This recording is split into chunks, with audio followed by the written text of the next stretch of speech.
Papa's gone. He was such a good man. Well, you know what they say. Only the good die young. But Mr. Gibbon was 80 years old. He's run the Gibbon Ranch longer than I remember. Well, I'm 69. I'm 80, not too much. Well, it's not young. Are you maybe saying that I am old? Nah, don't say you're old, Louise. Well, I've seen some deadwood that's older than you.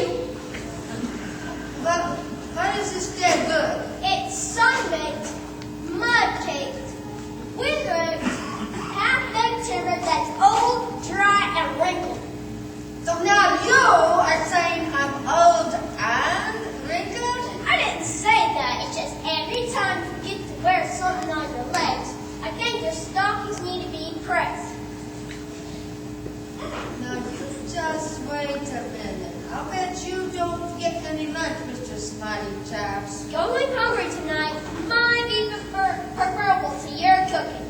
Now, you just wait a minute here. You can't go talking about my cooking that way. You purpose. No. I've got the horses in the barn, Miss Misty. I need to move the cattle down from the high country. Oh, Hannibal, you work so hard. Why don't you take a break? I've got to get the cattle down where we're feeding water in the high country. Well, how about some lunch? I'll just grab a few of Lisa's biscuits. They should tide me over till dinner.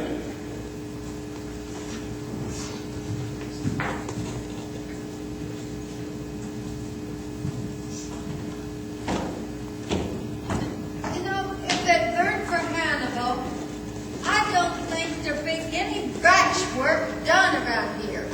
And he likes my biscuits. He didn't say that. He said it'll last until dinner. I've had one. I've been chewing on it for 2 years. And I think it'll last another 2. Just a minute, you worthless stupid. I'm gonna tear you apart like the worthless rag that you are. Chicken do, boss. You stay out of this. But don't you remember the time she caught you upside the head and she picked you up and stopped you in the last barrel? I thought I told you to shush your trap. I'm not afraid of any old woman, especially one who cooks like a possum in a forest fire. Oh, Jack.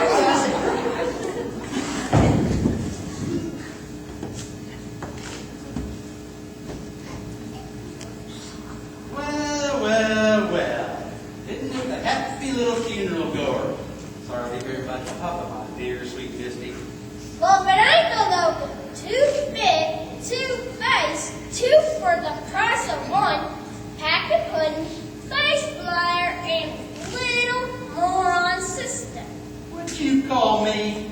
Me and the shopper called you morons. Oh, for a second there, I thought you called us Mormons. Mr. Dunsap, you are drunk. Miss Priscilla, you are ugly. But don't feel too bad. My papa taught me a poem, which you ought to learn to help you feel better. It goes, I know how ugly I are.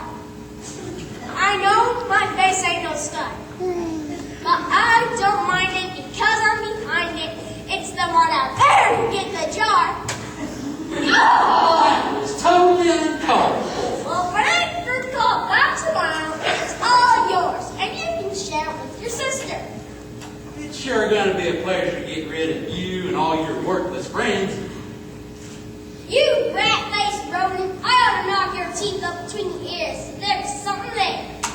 Mr. Blackburn, the ranch has been in my family for over 40 years now. Could you please just give us a little bit more time?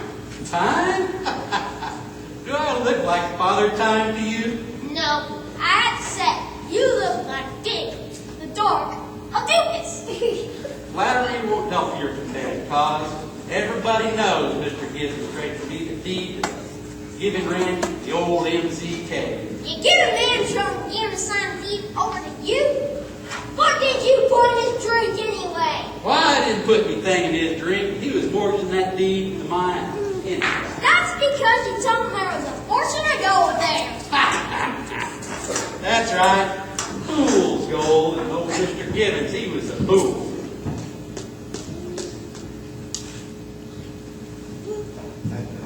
That doesn't you, slimy. That doesn't you, slimy rich wormy weasel. Charlie, You don't talk about my friends that way. Charlie, there are ladies present. Sorry. Calm down. Well, I thought you was only doing what the law would allow. Don't tell me. You're just gonna let him march right in here tomorrow and then take over the ranch? Well, I don't think we need to go against the law. We've just got to find us another way. Sure. I'll give you 24 hours to raise $500. That doesn't you, slimy weasel. I'm gonna last. Charlie, settle down. Bartholomew, I think it's time you leave now. Oh, Hannibal, what are we gonna do? Well, we can try and raise the money.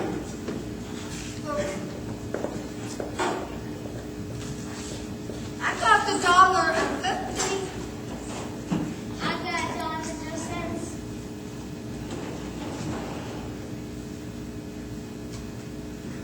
You can say that again. I got $1. Now, will you stop? Listen, this is ridiculous. We can't raise $5 among us. How are we going to raise $500? I've got an idea. Miss Misty, do you still have that deed to that mine? Yes, but it really isn't a mine. It's just an old cave. I've got $2.50. Will you sell it to me? Oh, Hannibal, it ain't worth anything. I know that. But is it a deal? You can just have it. No, I want to buy it legally. Well, yeah, the deed's over here on the table. There's the $2.50. I'll sign it for you.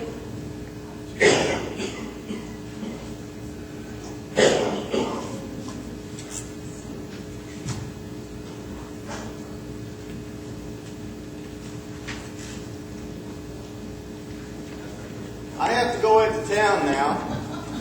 But remember, every cow pie has an upside and a downside.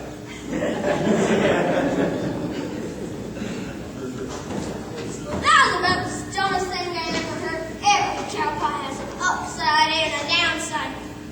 Yeah, it reminds me of your phrase. Every beer has its day. Don't you have anything better to do? Not right now. Well, find something. And as I was saying before, I was rudely interrupted. Miss Misty, where'd you find such a cowhand as Hannibal? I think he's a few rounds short of a full chamber. Don't you go bad-mouthing Hannibal. He is always looking out for my welfare, and he has a big heart. But he has the dumbest ideas. I don't know. I think one of yours would teach the cows to suck themselves, so we didn't have to milk them on the weekend. Takes the cake. Well, we were able to train them, weren't we? Well, yeah, sitting them all up there standing on 3 legs with one back leg in the air was ridiculous. While we were the livestock of the cows. I thought you were going to find something to do. There ain't no one to help me if I give us all of our money, and all the other cowheads are gone. Well, get aboard and fix the corral.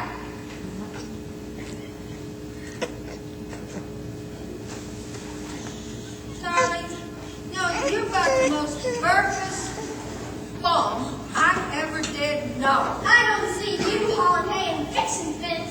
Well, I fixed the meals. You good for nothing cowhand. Yeah, I fix things as good as you cook.